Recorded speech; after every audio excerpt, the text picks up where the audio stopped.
नमस्कार welcome to Odia cook food style. आजिर recipe बिना पियाज रसुन रे प्रस्तुत आलू मटर तरकारी।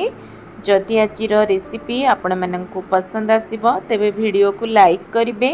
मो चैनल रे नुआ थिले चैनल को सब्सक्राइब करंतु। तेबे चलंतु स्टार्ट करिबा आजिर रेसिपी। ओवरनाइट पे 300 ग्राम मटर को बतरी नीथली। देखि पारुथिबे बतरी जे 3टी मीडियम साइज आलू। प्रथमे आलू मटर को सिझेई नबा।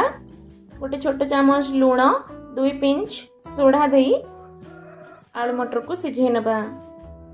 मटर आलू सिझिला भितरे चलंतु गोटे मसाला प्रिपेयर कर नबा।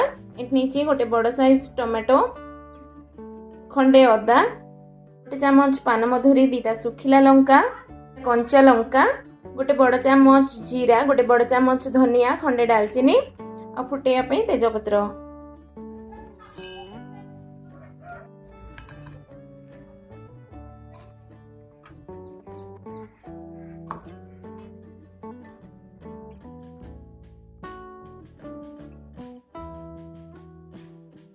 चलंतु मसाला को गोटे प्लेट रे काढी नबा। मसाला को साइड रे रखिबा और जीवा नेक्स्ट प्रोसेस को देखि नबा। आलू मटर सिझिलाणी कि नाही देखि परथिबे। एटी मटर सब सिझी जायछि। सिझा आलू को चकटी नबा। को चकटी नेले चलंतु तरकारी बनेबा स्टार्ट करिबा। कढ़ी गरम हे गलाणी। एबे देतपा रिफाइन ऑयल 3 रु 4 बड़ चामच। तेल हल्का गरम हे गलाणी। एबे पके देबा तेजपत्र। एबे इथरे पके देबा गोटे चामच जीरा। फुटी गला। एबे पकेबा बाटी की रखिथिबा मसाला। नारे अल्प टिके पानी।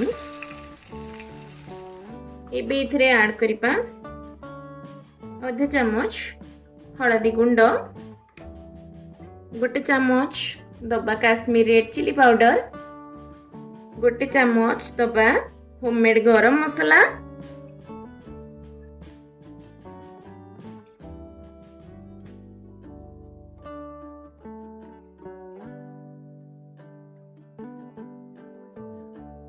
एबे ऐड करिबा स्वाद अनुसार लूण। एबे ऐड करिबा सिझे के रखिबा आलू।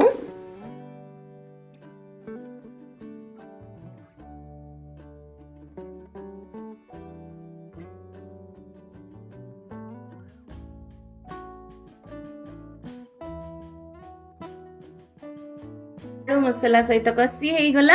एबे पके दबा सिझे के रखिबा मटर।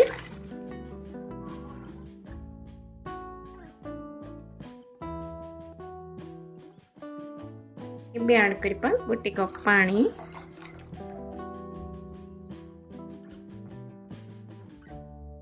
सिर्फ फ्लेम मीडियम रखी 10 मिनिट पई घोड़े नबा।